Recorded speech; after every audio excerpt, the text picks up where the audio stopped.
Bonjour, Jean-Michel Beignet, Jean-Paul Thomas. C'est un peu un monde bizarre quand un poète interroge des philosophes, voilà, mais c'est la surprise à l'Ansonnaise.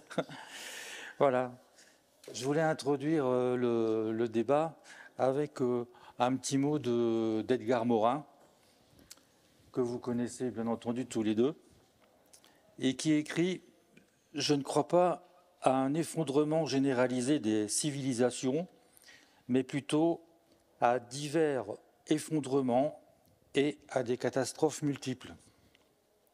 Je crois à la possibilité conjointe d'un avenir techno-scientifique prodigieux et d'un désastre humain généralisé. Il est déjà préfiguré. Des vaisseaux spatiaux s'envolent vers d'autres planètes. Le télescope spatial Hubble observe des objets à des milliards d'années-lumière. En même temps, la masse de l'humanité subit l'exploitation, la domination, l'humiliation et pourrait subir le néo-totalitarisme. L'homme augmenté, devenu surhumain, se ferait au détriment de l'homme amélioré par la lucidité, la bienveillance et la bonté. Alors Jean-Michel Beignet est tout d'abord agrégé de philosophie depuis 1974 et docteur en sciences politiques depuis 1987. Professeur émérite à l'Université de Paris-Sorbonne, il a également enseigné à l'Université de technologie de Compiègne. Pour différentes études, il a collaboré avec l'INRA, l'IFREMER, le CNRS, l'Institut des hautes études pour la science et la technologie, le directoire du mouvement universel pour la responsabilité scientifique, mais aussi, et ça semble plus étonnant, pour le comité scientifique du Centre européen de la musique. Il a créé également une collection aux éditions Le Pommier. Dans nos discussions de jeunesse, il m'a fait découvrir Georges Bataille, ce qui m'a pas mal perturbé. Pour nous deux, c'est avant tout une amitié de 55 ans. On ne parle jamais ou quasi jamais de philo, tous les deux. Peut-être des dangers actuels concernant notre avenir, celui de la planète, mais en gros, nos conversations tournent toujours autour de la vie, de nos passions, du bonheur et de l'amitié. Parmi les livres qui ne laissent pas indifférents, j'en citerai 3. Demain, les post-humains, le futur a-t-il besoin de nous chez Hachette, L'homme simplifié, le syndrome de la touche étoile chez Fayard, les robots font-ils l'amour, le transhumanisme en 12 questions avec Laurent Alexandre chez Duno. Jean-Michel a demandé à Jean-Paul Thomas, professeur honoraire de chaire supérieure au lycée Henri IV, ancien chercheur associé au Centre d'histoire de Sciences Po, de faire une petite introduction et Jean-Michel prendra ensuite la parole. Alors, on s'est vu tout à l'heure, et lui, je pense qu'il a des questions encore à poser à Jean-Michel Beignet, donc on va voir un petit peu de quoi ça retourne. Après ces deux développements, nous verrons si nous sommes rassurés dans ce monde en mutation ou si nous sommes complètement terrorisés. Bref, je pense qu'on essaiera de trouver un juste milieu. Puisque nous sommes dans un salon du livre, on peut se poser des tas de questions puisque les intelligences artificielles s'appuient déjà sur d'immenses banques de données. Beaucoup d'artistes ou d'écrivains se retrouvent dans ces bases sans y avoir consenti et voient leurs travaux pillés par des algorithmes. On peut, plus que l'écrit, imiter le ton, un style, une écriture. Puisque nous sommes aussi ici avec quelques enseignants, j'ai cru voir qu'en Corée, notamment, on fait des recherches sur des nounous robots, donc des enfants gardés par des robots, éduqués par des robots qui seraient capables de modifier leur propre comportement en fonction des comportements des enfants. Les robots seraient capables de passer de l'automatisme à des réponses et avec des émotions induites. Bien entendu, des recherches sont faites aussi, non pas pour remplacer la nounou, mais le maître, la maîtresse, le professeur de collège ou de lycée. On en est même, je crois, à se demander jusqu'où pousser la ressemblance avec l'humain. Être ressemblant jusqu'à un certain point pour que l'humain puisse s'adapter, ressemblant, mais pas complètement, pour qu'il considère encore qu'il s'agit d'une machine et non d'un double.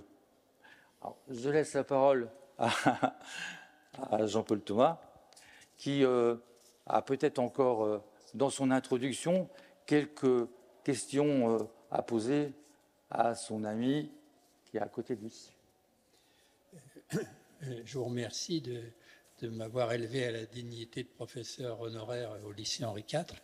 Mais en fait, j'ai poursuivi une partie de mes études au lycée Henri IV, mais je ne suis jamais devenu professeur au lycée Henri IV.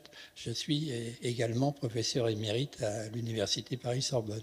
Oh bon, donc c'est une... Bon, mais bon, je voulais dire pour quelles raisons j'ai été amené à accepter cette proposition de Jean-Michel Besnier pour lui répondre aux questions qui se posent dans un domaine qu'il connaît très bien.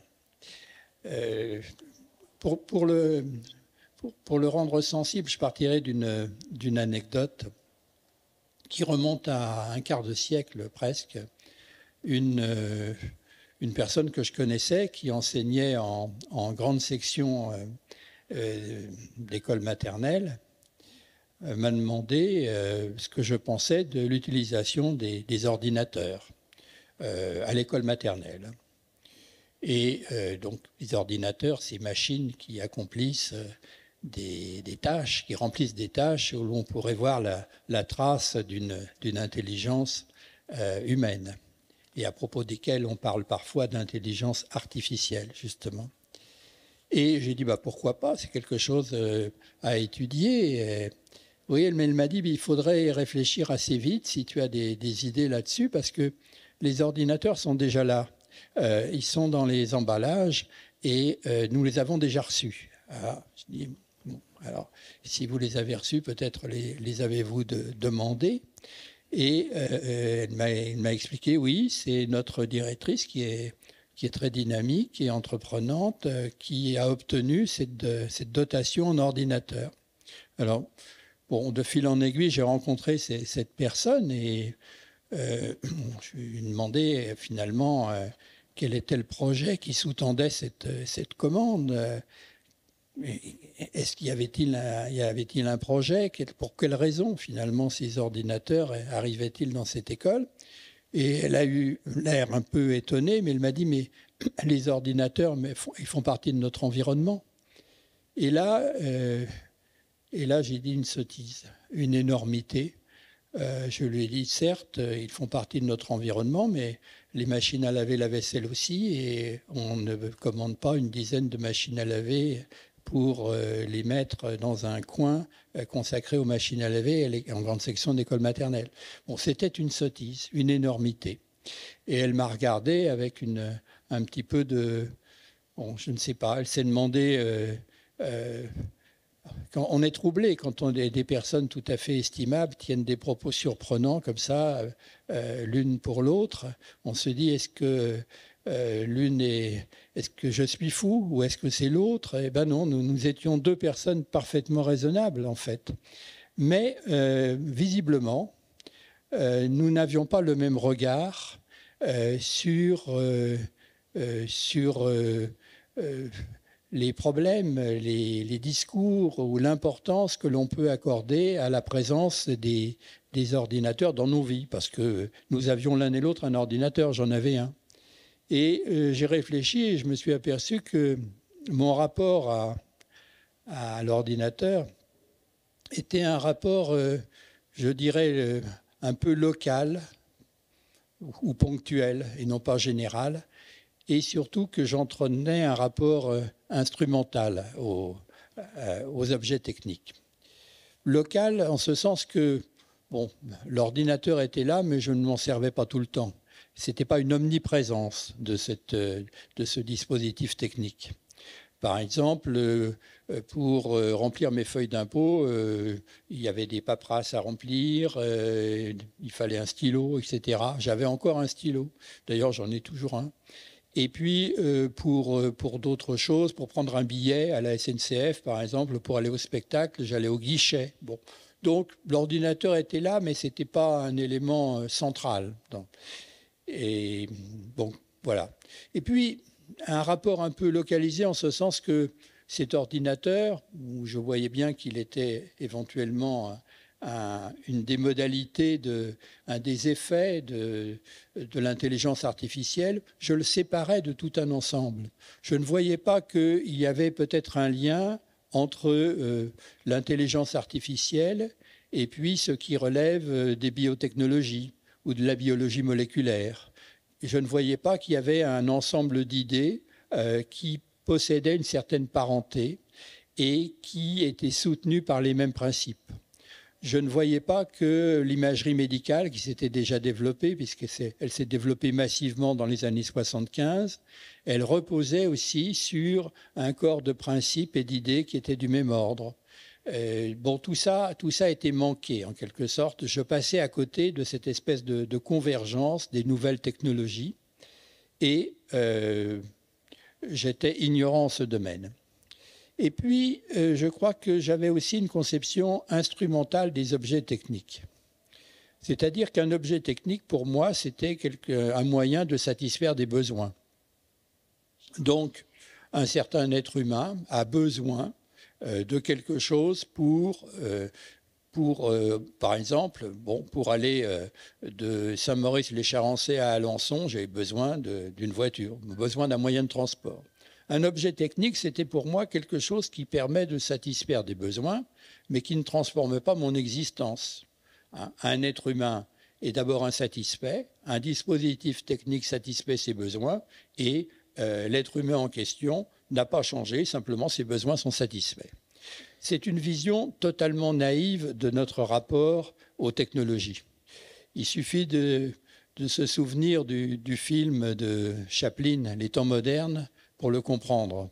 Il y a cette fameuse scène où on voit Charlot qui travaille dans une usine automobile qui ressemble fort à une usine Ford d'ailleurs. Et il travaille à la chaîne, il doit serrer les boulons. Et il rêve un peu parce que Charlot est amoureux, et puis il prend du retard. Et puis la chaîne passe et il ne serre pas correctement ses boulons. Et il court après, puis il est maladroit. Et donc, qu'est-ce qui apparaît ? Il apparaît que... Alors ça fait rire, mais ça ne fait pas rire tout le monde, parce que les ouvriers qui travaillent à la chaîne en même temps que Charlot, ça ne les amuse pas beaucoup. Et le grand patron, qui est dans sa salle de surveillance, derrière son écran de télévision, il ne rit pas non plus. Et qu'est-ce que l'on voit ? Eh bien, on voit que, au fond, Charlot est inadapté et un objet technique, un dispositif technique exige de nous une transformation. Une transformation dans notre corps. Il faut un corps discipliné, dressé, pour accomplir efficacement un seul geste. Et les autres l'effectuaient très bien. Et puis, il faut aussi penser à ce que l'on fait. C'est-à-dire, en fait, ne penser à rien. Penser à ce que l'on fait et ne penser à rien, c'est la même chose quand on travaille à la chaîne. Et donc, eh bien, il pensait toujours à autre chose, Charlot. Il pensait aux fleurs qu'il allait offrir à son amoureuse. Bon. Donc, ça n'allait pas. Mais qu'est-ce que je percevais dans ce rapport à la technique ? Ce que Charlie Chaplin avait compris à peu près 60 ans avant moi, c'est que les techniques, les dispositifs techniques, ils ne se limitent pas à satisfaire des besoins, ils nous transforment.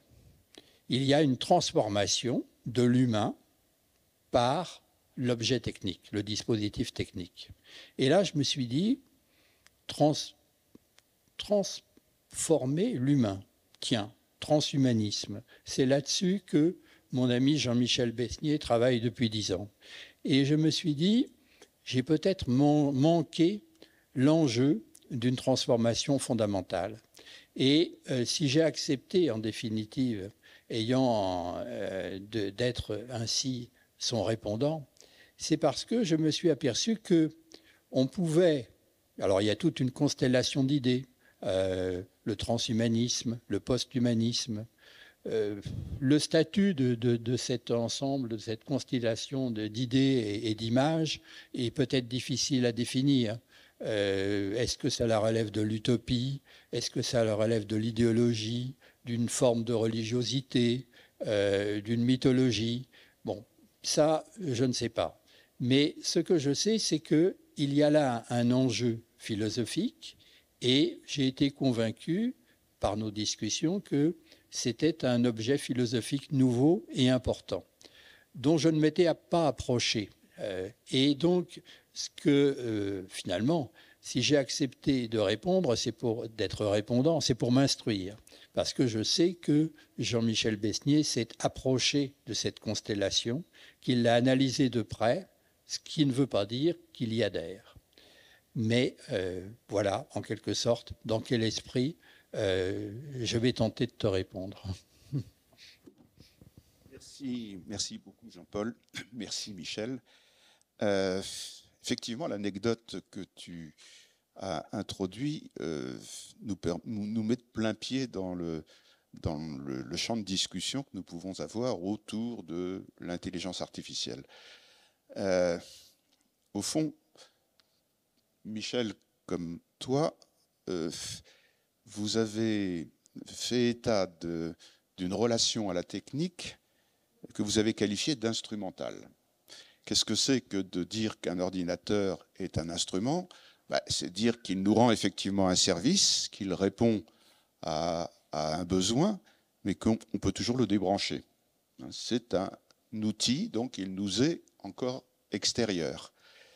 Or, ce qui s'annonce avec l'extension de l'intelligence artificielle, c'est l'impossibilité de débrancher, tout simplement. Et récemment, un homme politique disait haut et fort qu'on se faisait du mouron pour rien, puisqu'on pourrait toujours débrancher. Eh bien non, on se rend compte de plus en plus qu'on ne peut plus débrancher. Et que l'ordinateur et tout ce qui entoure l'ordinateur est devenu quelque chose comme un espace dans lequel nous sommes immergés. Et on pourrait dire, à la limite, si ce n'était pas galvauder le terme, que l'ordinateur est devenu une culture pour nous, une culture immersive dans laquelle nous sommes immergés. Et c'est ça que nous sommes en train de réaliser ces temps-ci, et c'est ça qui fait que l'intelligence artificielle devient un objet de débat indispensable, nécessaire. Parce que l'intelligence artificielle, on en parle quand même depuis la fin des années 1940. La cybernétique a été créée à la fin des années 40 par Wiener. La cybernétique, donc, c'est la science du contrôle et de la commande des machines. Et on parle à l'époque d'intelligence artificielle sous 3 registres. L'intelligence artificielle, c'est, à l'époque, la tentative pour mettre en œuvre des dispositifs qui nous permettent de traduire des langues. C'est également un dispositif qui nous permet d'avoir une relation ludique avec des objets. C'est les jeux vidéo ou les jeux informatiques qui se développent à l'époque. Et puis, à l'époque, donc à la fin des années 40, on a inventé les premiers systèmes experts, ce qu'on appelle des systèmes experts. C'est des machines qui sont capables de répondre à des questionnements. Et les premiers systèmes experts se sont développés dans le monde de la médecine. Le premier grand système expert s'appelle MySyn. Donc, il sert à établir des diagnostics sur la base de symptômes que l'on décrit et que l'on introduit dans la machine. Donc tout ça pour dire qu'à la fin des années 1940, c'est quand même plus récent, l'intelligence artificielle existe comme, oui, un outil qui va aider, qui va distraire, qui va faciliter la vie. Et bon, on n'en a pas fait plus étalage que ça. Alors, qu'est-ce qui s'est passé pour que l'intelligence artificielle devienne beaucoup plus importante à nos yeux et qu'elle opère des impacts sur nous, des impacts qui, comme le disait Jean-Paul, transforment radicalement nos comportements. Et ce n'est pas simplement nos comportements qui sont transformés, c'est également nos façons de penser, nos façons de croire, nos façons de nous rapporter les uns aux autres. Donc c'est beaucoup plus fondamental que cela. Hein, et c'est ça qu'on est en train d'expérimenter aujourd'hui. Hein, ce qui n'était qu'un outil est devenu, encore une fois, la source de nouveaux schémas de comportement qui modifient radicalement notre rapport au monde. Il ne faut pas hésiter à le dire sous cette forme-là. Michel a eu la gentillesse d'évoquer un livre que j'ai écrit et sous-titré « Le syndrome de la touche étoile ». Le syndrome de la touche étoile, c'est une expression un petit peu codée pour dire quelque chose de simple, qui est peut-être en voie d'ailleurs d'être désuet. Ça désigne, à mes yeux, le fait que nous soyons de plus en plus enjoints de répondre à un certain nombre de commandes du fait de nos machines. Vous connaissez tous la touche étoile, vous avez tous l'expérience de ces échanges avec ce qu'on appelle aujourd'hui des agents conversationnels ou simplement des serveurs vocaux qui vous disent « appuyez sur la touche étoile ». Voilà. Vous voulez qu'on vous rende un service parce que vous avez besoin de ce service, eh bien vous devez d'abord passer par un certain nombre d'étapes qui se terminent souvent par la touche étoile. Donc la touche étoile est devenue, à mes yeux, le symbole de cette injonction permanente dans laquelle nous sommes prisonniers. Nous ne pouvons plus accéder à un certain nombre de choses que moyennant notre conformité à des schémas, à des modèles, à des dispositifs qui ont été conçus par des ingénieurs, souvent, des ingénieurs qui se sont fait une représentation de l'intelligence qui n'est pas forcément la plus évidente, mais qu'ils nous imposent comme telle. Donc, c'est ça qui, finalement, devient alarmant et qui justifie que nous soyons en train de paniquer. Alors, dans ce livre, L'homme simplifié, je me suis efforcé de dire que nous empruntons une pente un petit peu dangereuse aujourd'hui.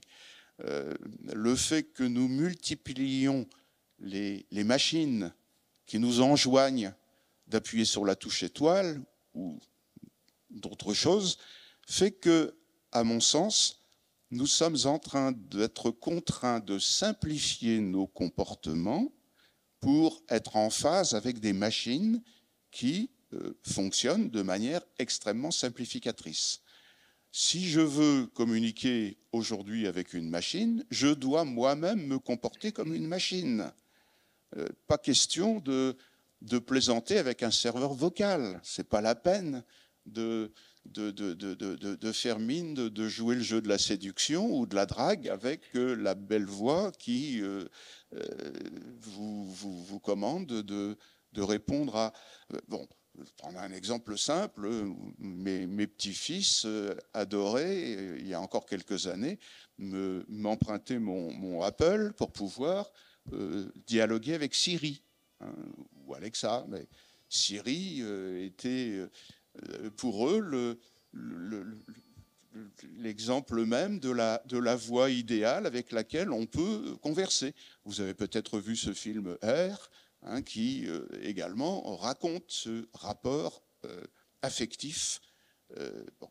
Tout ça pour dire que les machines, et notamment ces machines-là, nous contraignent à faire la bête, en quelque sorte, à jouer le jeu de la machine, mais à un point tel que on peut se demander si nous ne sommes pas contraints de simplifier exagérément nos comportements au point que nous allons perdre sans doute ce qui fait au fond notre humanité. La machine nous impose de nous poser la question, qu'est-ce que c'est au juste qu'être humain ? Est-ce que l'humanité en nous, c'est ce que traduit la machine, ou n'est-ce pas plutôt ce qui voudrait résister à la machine ? Et combien de temps allons-nous résister à la machine ? Alors je vais peut-être être plus précis, si c'est possible, et dire qu'au fond, la notion d'intelligence qui intervient dans l'intelligence artificielle est une notion qui est elle-même déjà l'objet d'une épuration. Lorsque les philosophes au XIXe siècle, les psychologues un peu plus tard, s'interrogent sur l'intelligence, ils en viennent à concevoir l'intelligence comme l'attitude que nous avons face à une situation qui requiert que nous adaptions notre comportement.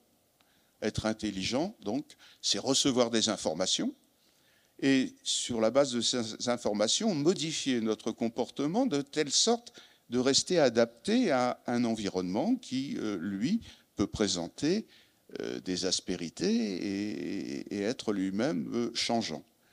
Donc on s'est dit, l'intelligence, finalement, c'est ça. C'est l'aptitude à résoudre des problèmes. Résoudre des problèmes.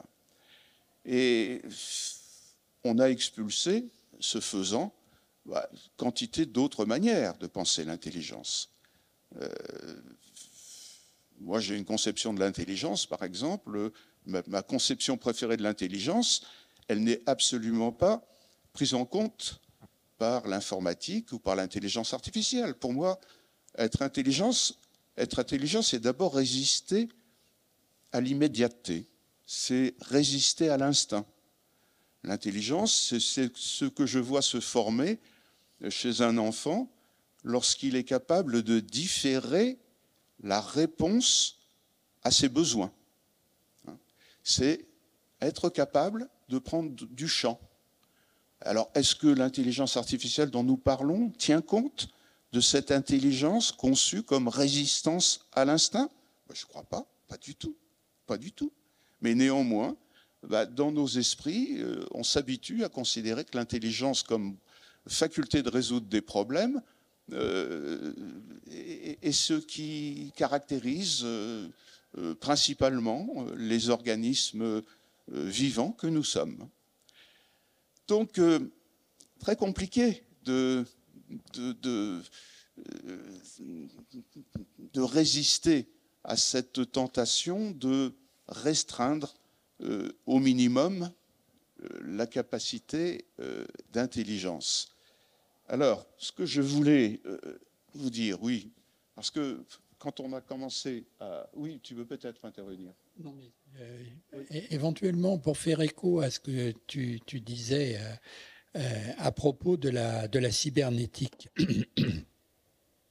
Parce qu'effectivement, les cybernéticiens, en premier lieu Wiener, et puis tout un groupe de savants, finalement, de très grands mathématiciens comme John von Neumann, qui a joué un très grand rôle dans la construction des premiers ordinateurs, ou Alan Turing, se sont réunis pendant plusieurs années et ce qui était au centre de leurs travaux des cybernéticiens, c'était la notion de feedback ou de rétroaction.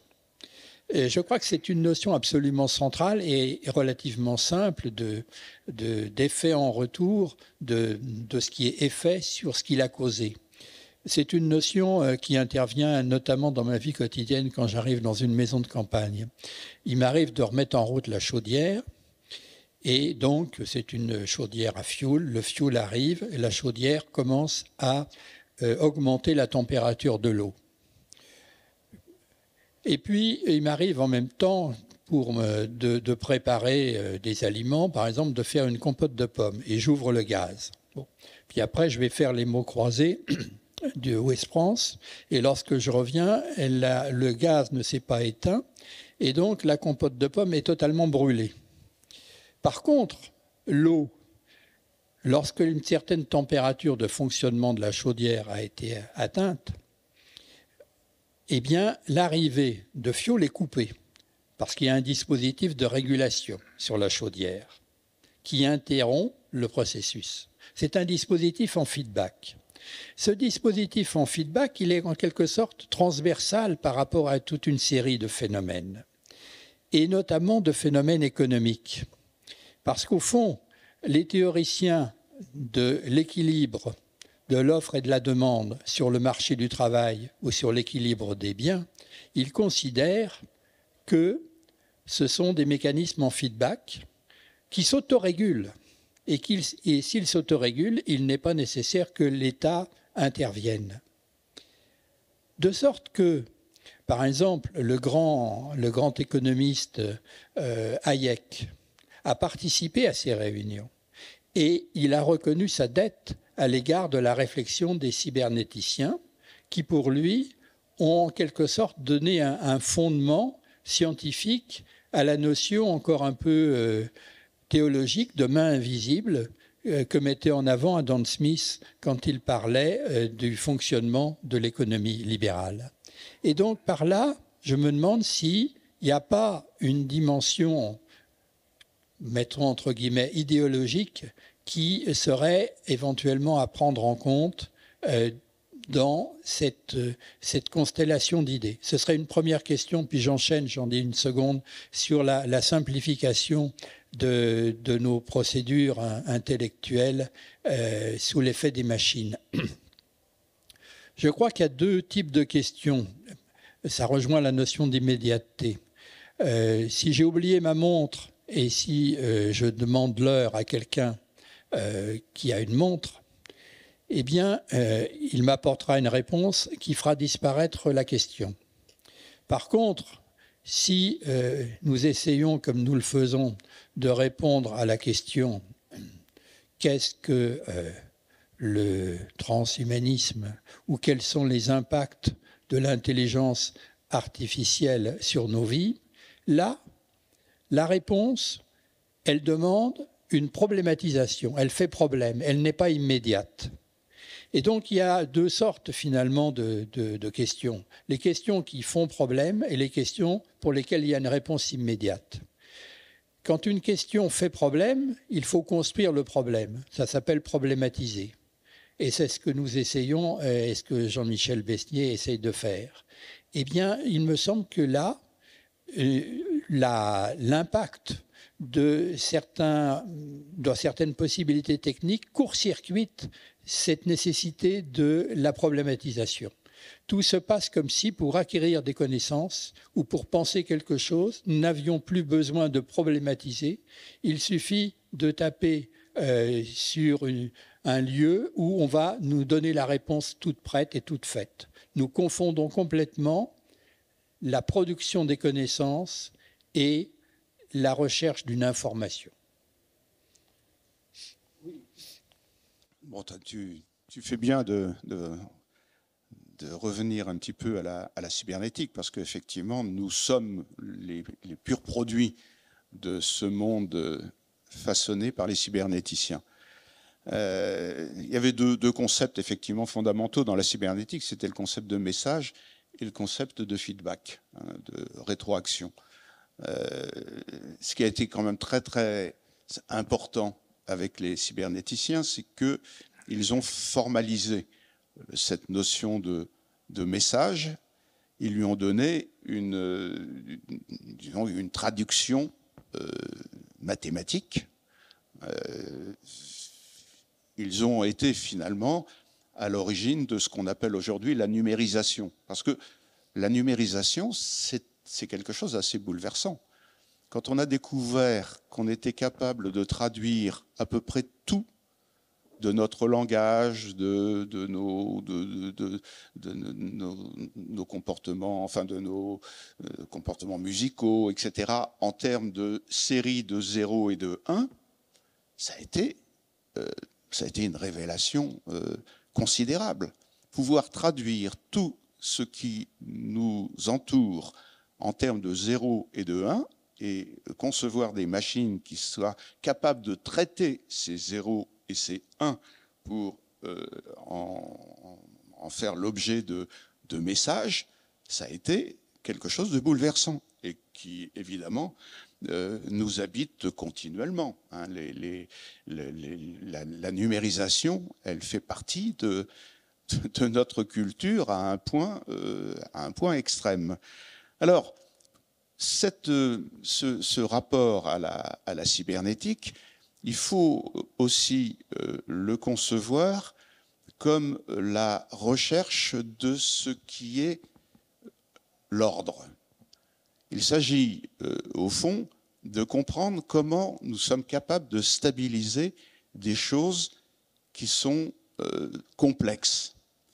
Et l'ordre, les cybernéticiens l'appellent l'homéostase. L'homéostase parce que ça désigne l'équilibre que l'on peut obtenir, un équilibre qui est toujours instable.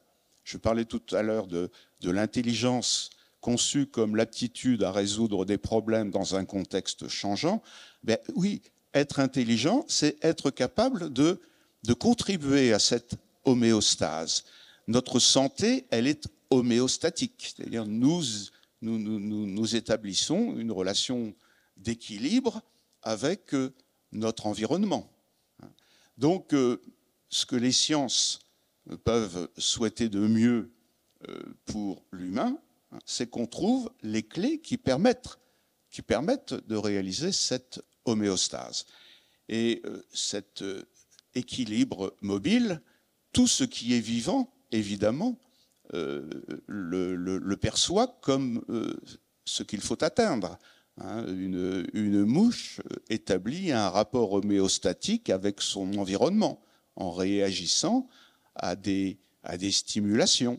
Et la réaction aux stimulations, elle est évidemment de l'ordre de la rétroaction, puisque je suis agressé par un stimulus. Ce stimulus crée chez moi une perturbation et je vais trouver le moyen de rétroagir sur ce stimulus de telle sorte d'établir cet équilibre entre moi et le monde extérieur.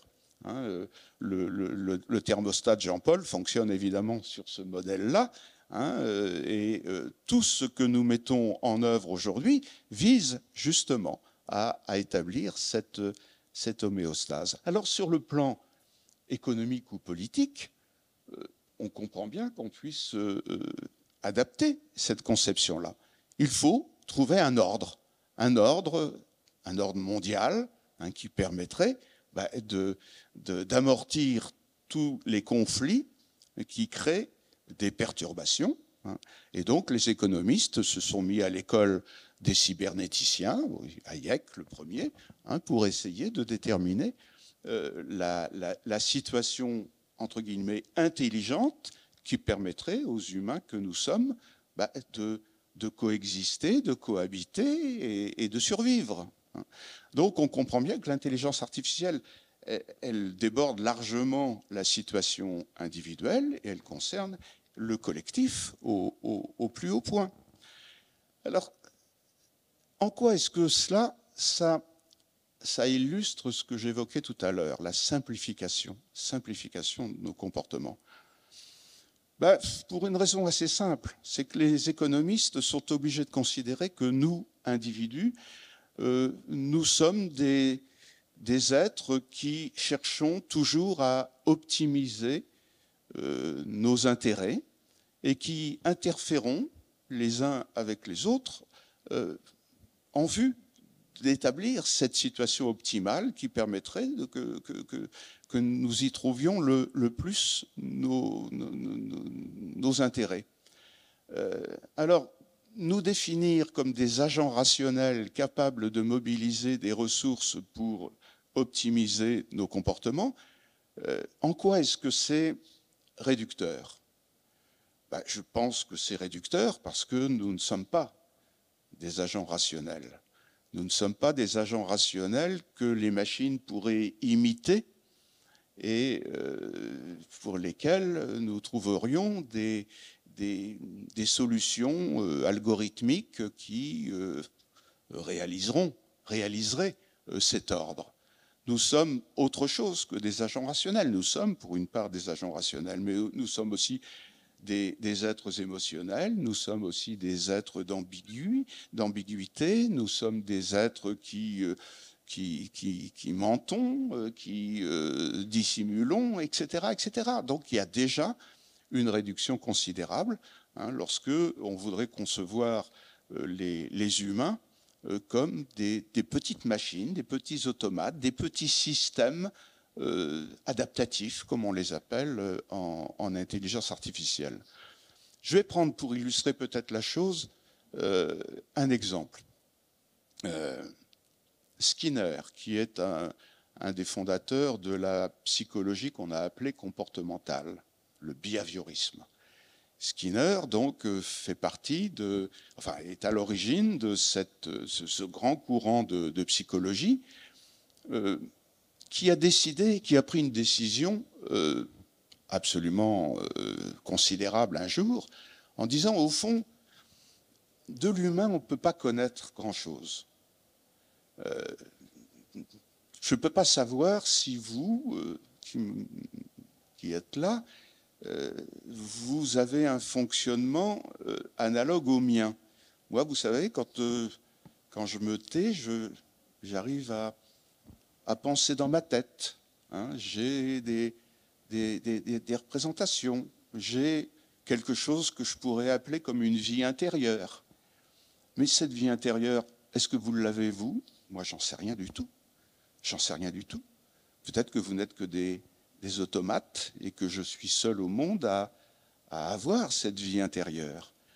Bref, pour aller vite, ces psychologues ou ces philosophes se sont dit que l'introspection, c'était une entreprise parfaitement individuelle et qui n'est pas à la lettre partageable.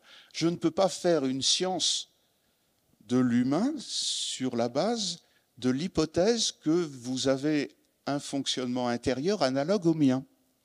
La seule chose que je puisse dire de vous, c'est que vous avez des comportements que je peux observer. Et ces comportements, je peux même en faire la science, parce que je sais que dans telle ou telle situation, vous allez réagir de telle ou telle manière. Et je vais même aller plus loin.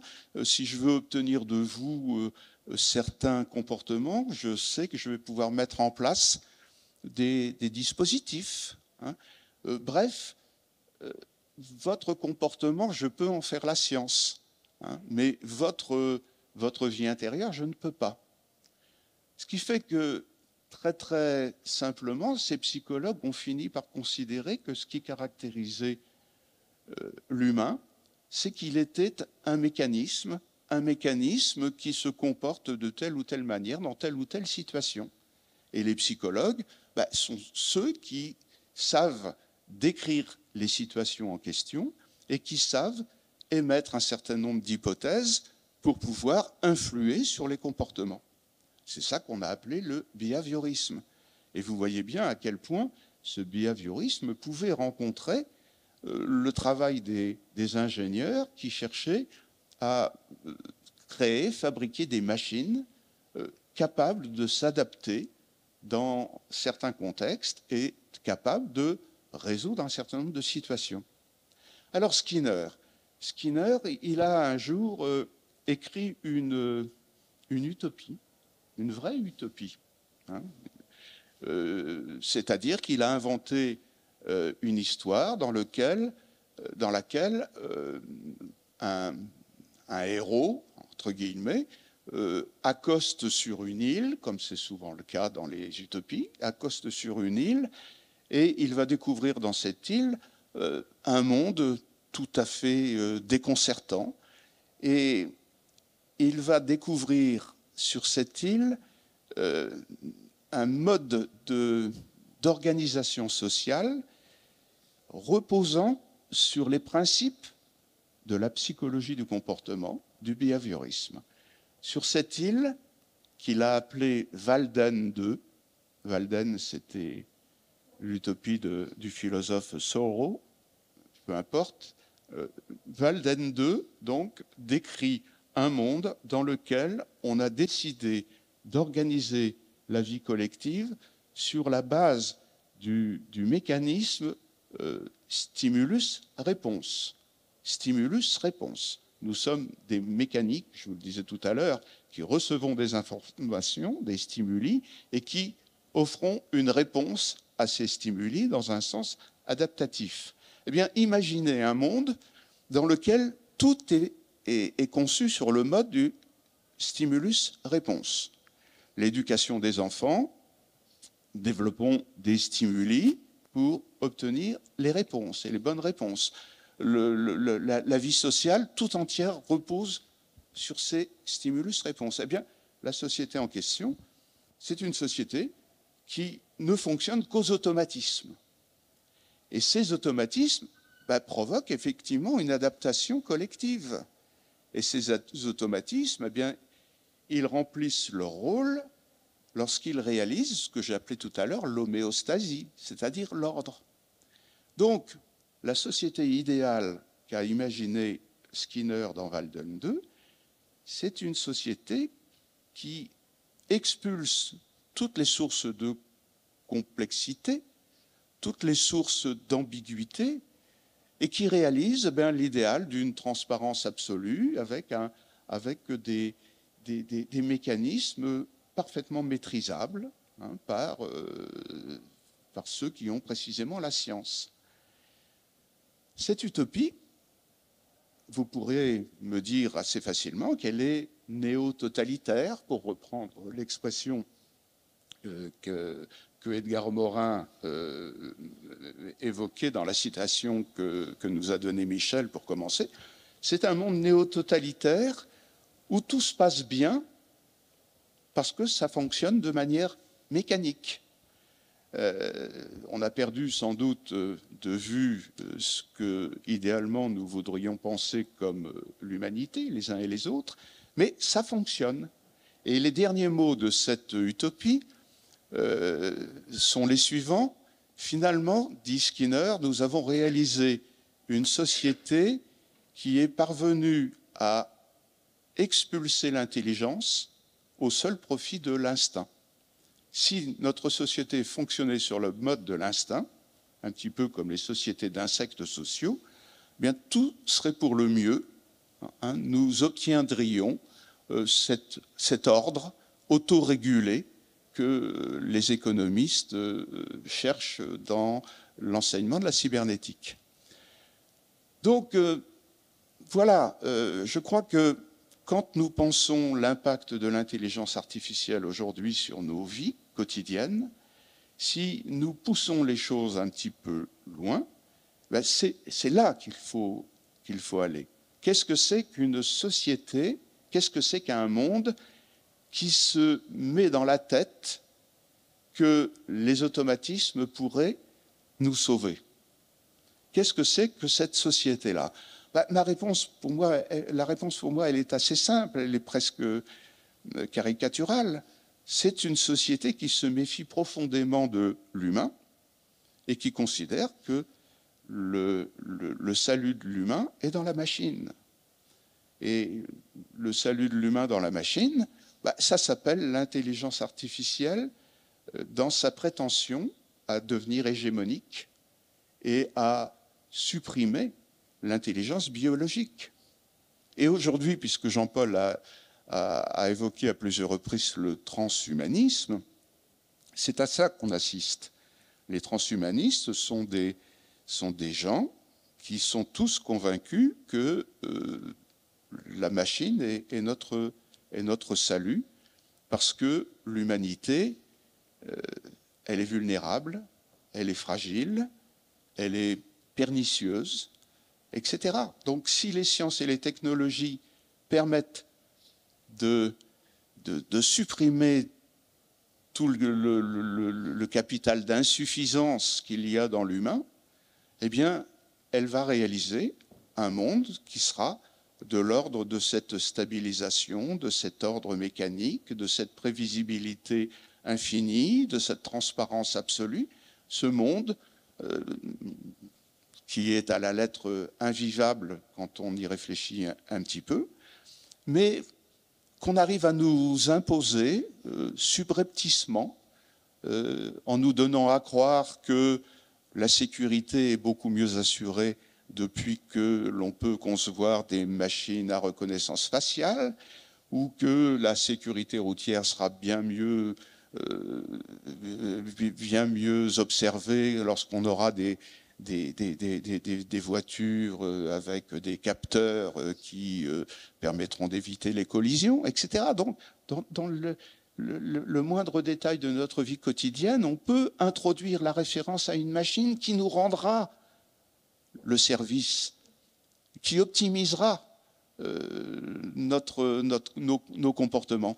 Et donc, de proche en proche, eh bien, c'est ce monde à la Valden 2 qu'on est en train de réaliser. Protégeons-nous. Pardon. Je voulais savoir si, puisque vous êtes là, vous avez certainement des inquiétudes. C'est peut-être le moment de poser une ou deux questions en fonction de vos inquiétudes, parce que il se peut que certains d'entre vous soient venus véritablement avec justement des choses précises à demander. Je pense que c'est le moment. Alors, on est entre nous, hein, il ne va rien se passer de grave. Donc, allez-y pour des choses qui pourraient vous inquiéter, même si c'est très basique. Jean-Michel peut vous répondre, Jean-Paul aussi. Donc, n'hésitez pas. Est-ce que vous m'entendez sans micro? Ah, il vaut mieux le micro. Oui, bonjour messieurs, dames. Ça ne marche pas, mais c'est pas grave. Je m'inquiète pour le futur et à partir de maintenant, donc, parce que je pense qu'on considère trop les enfants comme des rois, des reines, à qui on fait confiance et à qui on accorde la liberté presque totale. Alors c'est un défaut parental, je dirais, qui les incite à mentir, à agir parce qu'ils ont un certain pouvoir et d'autres aussi, même si ils sont dans des familles nombreuses et qui sont des fois délaissés, hein, on les excuse trop. Alors il faut peut-être remettre la faute sur des parents qui savent pas protéger donc le futur de ces générations naissantes.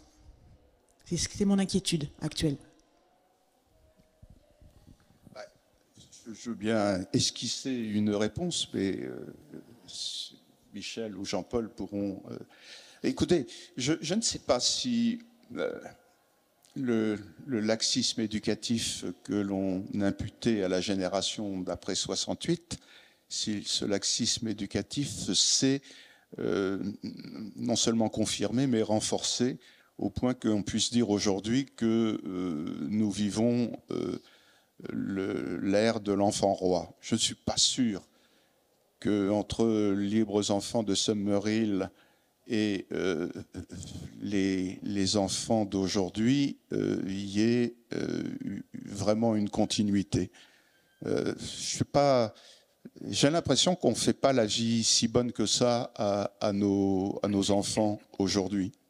On est plutôt dans un contexte d'abandon.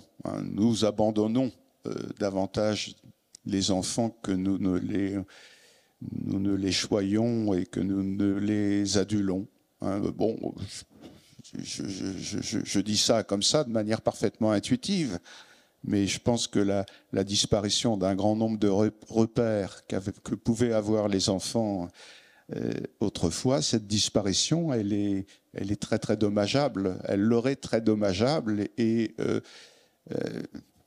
je me demande dans quelle mesure ils ne vont pas nous accabler en grandissant et en mettant en avant que nous les avons abandonnés au smartphone, nous les avons abandonnés aux jeux vidéo et finalement,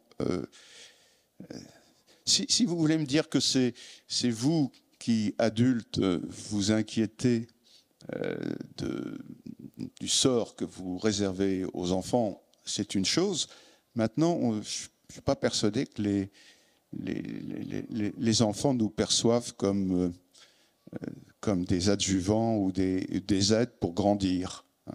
L'idée de la croissance, c'est une idée qui a beaucoup également changé. Grandir, c'était jusqu'à présent être capable de s'affronter à une réalité et à trouver les ressources précisément pour surmonter cette réalité. Or, aujourd'hui, on est dans un contexte où on virtualise les choses, on les virtualise et on donne l'illusion que la réalité est toujours dissipable, écartable. Mais reprenez peut-être la parole. C'est pas ce que je veux dire, c'est que moi-même, j'ai l'impression d'avoir un peu maltraité mes proches, mes parents donc, et en même temps, on a écouté des personnes, comme vous disiez, je n'ai pas lu votre livre, je suis désolée, et malheureusement, bon, j'ai des lunettes, donc j'ai des difficultés à aller les changer et à lire correctement et à m'atteler à la tâche. Mais il y a tout un moyen de biaiser qui fait que on peut pardonner à des enfants qui ont 15 ans alors qu'ils ont peut-être une conscience plus évoluée que moi, que la mienne, puisque bon, notre corps a moins vécu que le leur. Mais c'est mon inquiétude grandissante parce que bon, on peut, vous voyez, c'est l'histoire de Samuel Paty qui me fait penser à cette problématique, comme à d'autres instituteurs qui se sont, lui, il est mort, mais des instituteurs se sont suicidés parce que les parents se sont crus supérieurs à l'éducation, par exemple, et à la science aussi, ça peut aller dans un vaste projet. Donc, moi, je pense que la liberté s'arrête là où commence celle d'autrui et qu'il faut cultiver cet art. Voilà. Merci. Sonia a quelque chose à ajouter, je pense. Non, je revenais peut-être au sujet par rapport à la résistance. Comment on peut résister? Moi, j'ai eu jusqu'en septembre un téléphone ancien, non connecté. Et en fait, c'est pas facile. Est-ce qu'il y a des chemins où on peut refuser ces voitures qui bipent et qui... Enfin, voilà. C'était ma question. Juste une brève réponse, parce que je voudrais que Jean-Paul réagisse peut-être sur la précédente intervention. Mais oui, la résistance, c'est le maître mot aujourd'hui, et il faut trouver les conditions de la résistance. Je me souviens d'avoir tenté de mobiliser des gens à l'Université de technologie de Compiègne pour créer une association qui refuserait les serveurs vocaux.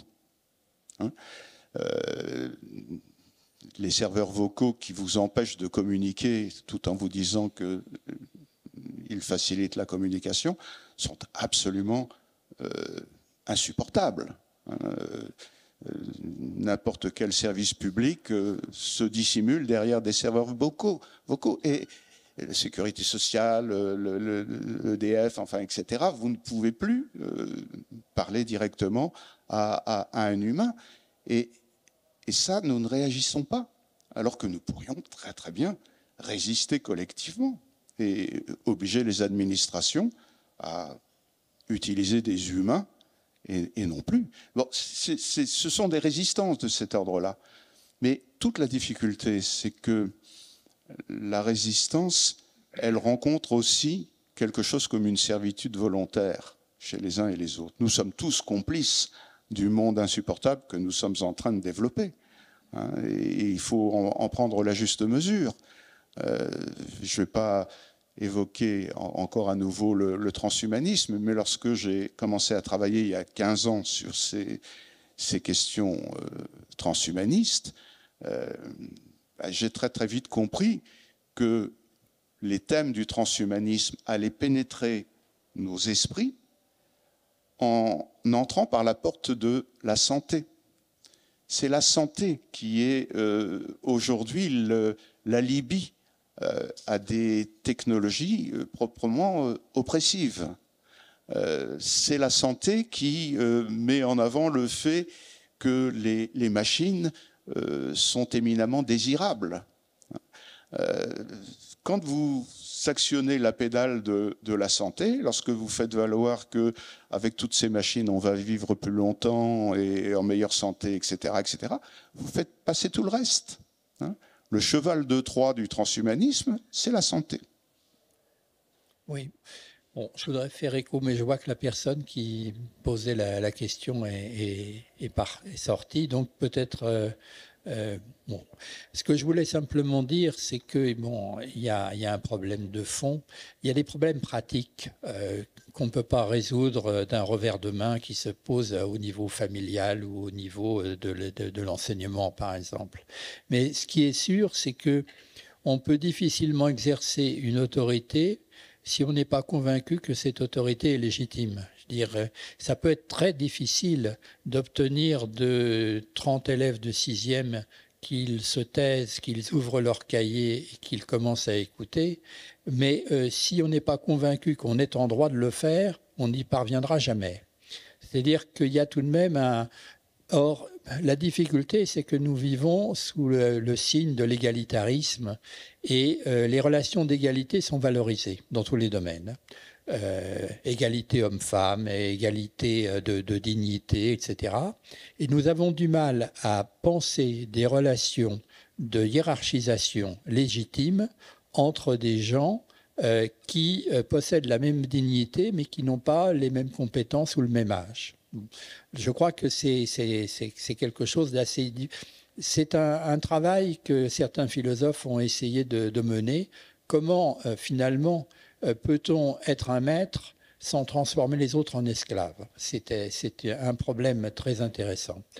Je voudrais dire aussi que c'est un problème qui... alors, les différentes manières de remédier, de traiter ce problème sont très compliquées, mais il y a aussi des références à des textes fondamentaux. La France est signataire de la Convention internationale des droits de l'enfant. Ce n'est pas seulement une déclaration, c'est une convention qui a été signée par la plupart, enfin un grand nombre d'États. Et quand on lit, finalement, on ne lit pas. Mais on pense que les droits de l'enfant, ça veut dire que les enfants ont beaucoup de droits. Et quand on lit cette convention, on s'aperçoit que le droit fondamental des enfants, c'est d'être protégés par leur famille et protégés contre l'exploitation économique et protégés contre l'exploitation sexuelle. C'est-à-dire qu'il ne s'agit pas du tout de leur donner, de leur ouvrir un très grand nombre de prérogatives. Il s'agit fondamentalement de les mettre dans des situations où ils seront protégés par un certain environnement scolaire, parental, jusqu'au moment où ils pourront vivre leur vie de citoyen. Donc voilà ce qui deux échos à ce mini-débat. Et bon, il y a d'autres questions certainement. Moi, j'en aurai d'autres aussi, mais il y en a certainement d'autres. Oui. Combien de temps faudra-t-il pour faire comprendre aux personnes en charge de l'éducation des enfants, aussi bien l'environnement familial que les enseignants, des dangers de l'intelligence artificielle dont M. Beignet a parlé.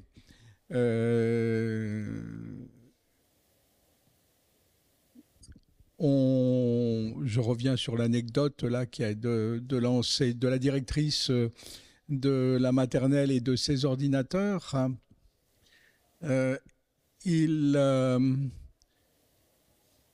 L'éducation, c'est effectivement de développer l'intelligence de nos enfants et pas d'en faire des individus tous identiques. Il faudra du temps si on lit, si on entend les discours par rapport à l'apport de l'intelligence artificielle comme instrument, comme outil que certains présentent comme indispensables et qui feront partie de notre quotidien, comme de celui des enseignants, comme de celui de toutes les personnes qui ont en charge l'éducation de nos enfants.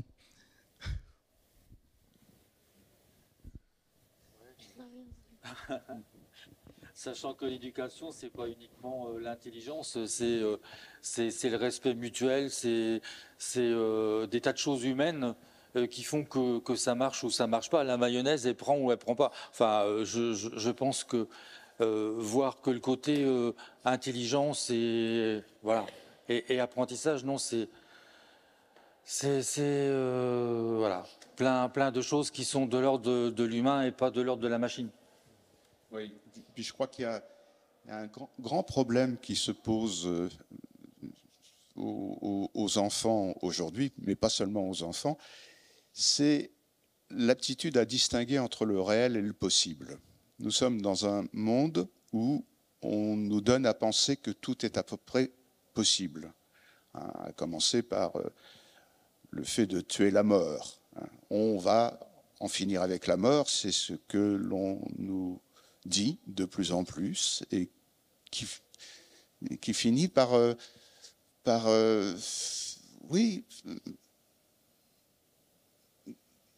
éveiller la conscience de cet infiniment possible.